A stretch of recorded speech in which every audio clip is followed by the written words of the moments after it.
në shtëpi të bësh një gotë 300 ml me lëngun e një perime ose të një fruti, duhet të shtrydhësh shumë fruta dhe perime.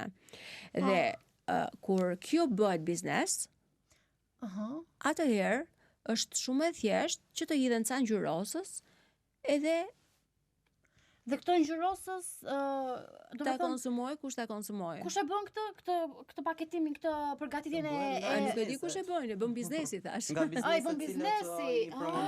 Sepse në shtëpi natyrisht, nëse ti do bësh një lëng detox, atëherë lëngu detox që ti ta konsumosh nuk duhet të kalojë më shumë se 30 minuta i përgatitur, sepse oksidohet. Atëherë si mund të pretendosh ti? Si mund të pretendosh ti që ti të marrësh një vag të porositur dhe të vinë në çast? Vetëm me motor do ketë kaluar ajo gjysmëorshi për të ardhur. Wow. Sikur të jetë bërë në moment.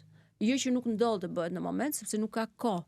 Nuk ka kohë, nuk ka mundësi punëtorësh që të jenë disponibël. Pak edhe ndihmues për audiencën që është duke na ndjekur në këto momente. Si ti kuptojnë, domethënë se realisht ne nuk jemi në fushën e nutricionit edhe ndoshta gënjehen nga këto promocione, nga këto promovime, nga këto reklama të rreme, të cilat ju serviren ashtu. Si ta kuptojnë që ky lëngu nuk është një lëng i tillë, po ka këtë ngjyrosin, domethënë si mund t'ju vim në ndihmë? Jo, është shumë e thjeshtë, ta bësh vetë në shtëpi edhe është të paktën je i sigurt 100% që i ke serviruar vetes një ushqim të shëndetshëm edhe me baza ushqyese. Pra